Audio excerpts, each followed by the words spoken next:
महाभारत वृक्ष का बीज है संग्रहाध्याय और जड़ है पौलोम एवं आस्तिक पर्व। संभव पर्व इसके स्कंध का विस्तार है और सभा तथा अरण्य पर्व पक्षियों के रहने योग्य कोटर हैं। संग्रहाध्याय बीजो वै पौलोमास्तिकमूलवान् संभव स्कंध विस्तारः सभारण्य विटंकवान। अरणी पर्व इस वृक्ष का ग्रंथि स्थल है। विराट और उद्योग पर्व इसका सार भाग है। भीष्म इसकी बड़ी शाखा है और द्रोण पर्व इसके पत्ते हैं। अरणी पर्व रूपाढ्यो विराटोद्योग सारवान। भीष्म पर्व महाशाखो द्रोण पर्व पलाशवान। कर्ण पर्व इसके श्वेत पुष्प हैं और शल्य पर्व सुगंध। स्त्री पर्व और ऐशिक पर्व इसकी छाया है तथा शांति पर्व इसका महान फल है। कर्ण पर्व सितहि पुष्पहि शल्य पर्व सुगंधिभिः स्त्री पर्वैषिक विश्रामः शांति पर्व महाफलः। अश्वमेध पर्व इसका अमृतमय रस है और आश्रम वासिक पर्व आश्रय लेकर बैठने का स्थान। मौसल पर्व श्रुति रूपा ऊंची ऊंची शाखाओं का अंतिम भाग है तथा सदाचार एवं विद्या से संपन्न द्विजाति इसका सेवन करते हैं। अश्वमेधामृत रसस्त्वाश्रम स्थान संश्रयः मौसलः श्रुति संक्षेपः शिष्ट द्विजाति निषेवितः। संसार में जितने भी श्रेष्ठ कवि होंगे उनके काव्य के लिए यह मूल आश्रय होगा। जैसे मेघ संपूर्ण प्राणियों के लिए जीवनदाता है, वैसे ही यह अक्षय भारत वृक्ष है। सर्वेषां कवि मुख्यानाम उपजीव्यो भविष्यति पर्जन्य इव भूतानाम अक्षयो भारत द्रुमः। उग्र श्रवा जी कहते हैं, इस भारत वृक्ष के स्वादु पवित्र सरस एवं अविनाशी पुष्प तथा फल हैं धर्म और मोक्ष। उन्हें देवता भी इस वृक्ष से अलग नहीं कर सकते। अब मैं उन्हीं का वर्णन करूँगा। सौतिरुवाच तस्य वृक्षस्य वक्ष्यामि शश्वत्पुष्पफलोदयं स्वादुमेद्य रसोपेतमच्छेद्यमरैरपि। पहले की बात है, शक्तिशाली धर्मात्मा श्री कृष्ण द्वैपायन व्यास ने अपनी माता सत्यवती और परम ज्ञानी गंगापुत्र भीष्म पितामह की आज्ञा से विचित्र वीर्य की पत्नी अंबिका आदि के गर्भ से 3 अग्नियों के समान तेजस्वी 3 कुरुवंशी पुत्र उत्पन्न किए, जिनके नाम हैं धृतराष्ट्र, पांडु और विदुर। मातुर्नियोगात् धर्मात्मा गांगेयस्य च धीमतः क्षेत्रे विचित्रवीर्यस्य कृष्णद्वैपायनः पुरा। त्रीनग्निनिव कौरव्यान् जनयामास वीर्यवान् उत्पाद्य धृतराष्ट्रं च पांडुं विदुरमेव च। इन 3 पुत्रों को जन्म देकर परम ज्ञानी व्यास जी फिर अपने आश्रम पर चले गए। जब वे तीनों पुत्र वृद्ध हो परम गति को प्राप्त हुए, तब महर्षि व्यास जी ने इस मनुष्य लोक में महाभारत का प्रवचन किया। जन्मेजय और सहस्रों ब्राह्मणों के प्रश्न करने पर व्यास जी ने समीप ही बैठे अपने शिष्य वैशंपायन को आज्ञा दी कि तुम इन लोगों को महाभारत सुनाओ। वैशंपायन याज्ञिक सदस्यों के साथ ही बैठे थे, अतः जब यज्ञ कर्म के मध्य में अवकाश मिलता तब यजमान आदि के बार बार आग्रह करने पर वे उन्हें महाभारत सुनाया करते थे।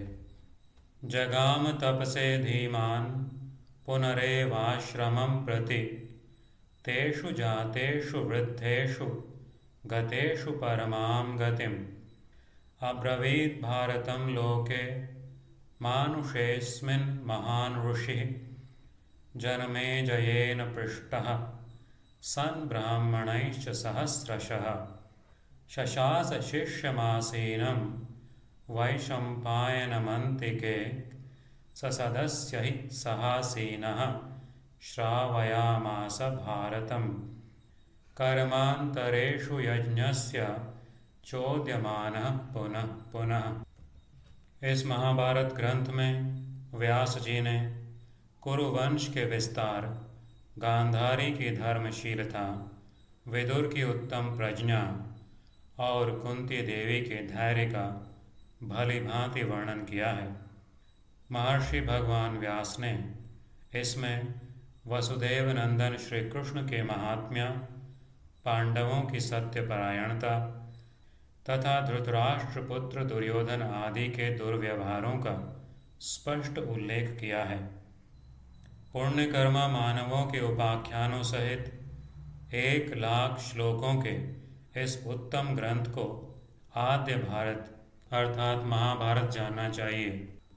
विस्तरं कुरुवंशस्य गांधार्या धर्मशीलतां क्षत्तुः प्रज्ञां धृतिं कुन्त्याः सम्यक् द्वैपायनो ब्रवीत् वासुदेवस्य महात्म्यं पाण्डवानां च सत्यतां दुर्वृत्तं धार्तराष्ट्राणामुक्तवान् भगवान् ऋषिः इदं शतसहस्रं तु लोकानां पुण्यकर्मणाम् उपाख्यानैः सह ज्ञेयमाद्यं भारतमुत्तमम्। तदनंतर व्यास जी ने उपाख्यान भाग को छोड़कर 24 सहस्र श्लोकों की भारत संहिता बनाई, जिसे विद्वान पुरुष भारत कहते हैं। इसके पश्चात महर्षि ने पुनः पर्व सहित ग्रंथ में वर्णित वृत्तांतों की अनुक्रमणिका सूची का एक संक्षिप्त अध्याय बनाया, जिसमें केवल 150 श्लोक हैं। व्यास जी ने सर्वप्रथम अपने पुत्र शुकदेव जी को इस महाभारत ग्रंथ का अध्ययन कराया।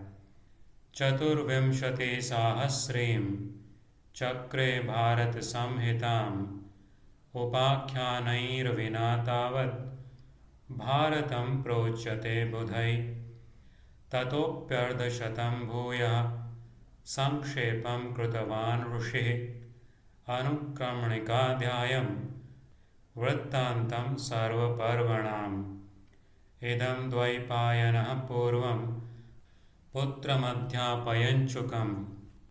तदनंतर उन्होंने दूसरे सुयोग्य शिष्यों को इसका उपदेश दिया।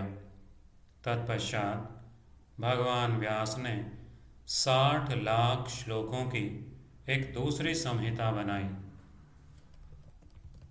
ततोऽन्येभ्योऽनुरूपेभ्यः शिष्येभ्यः प्रददौ विभुः 60 सहस्राणि चकाराण्यां च संहिताम्। उसके 30 लाख श्लोक देवलोक में समादृत हो रहे हैं, पितृलोक में 15 लाख तथा गंधर्व लोकों में 14 लाख श्लोकों का पाठ होता है।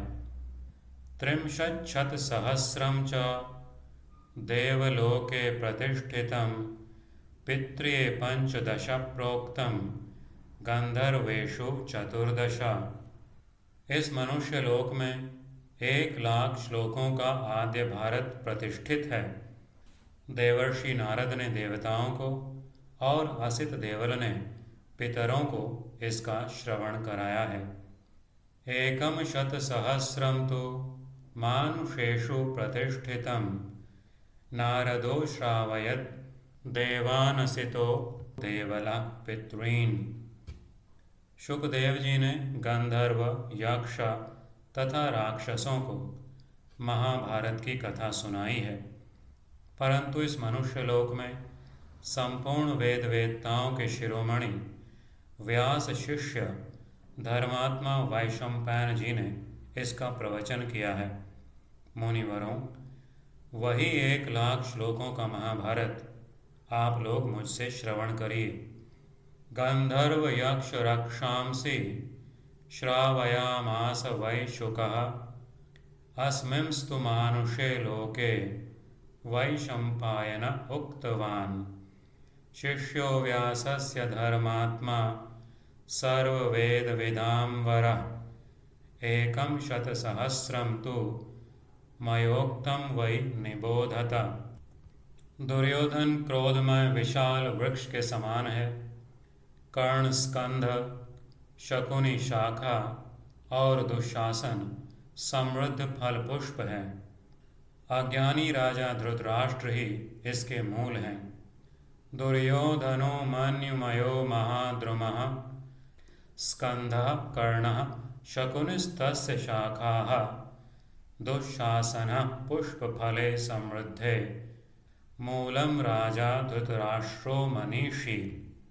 युधिष्ठिर धर्ममय विशाल वृक्ष हैं। अर्जुन स्कंध, भीमसेन शाखा और माद्री नंदन इसके समृद्ध फल पुष्प हैं।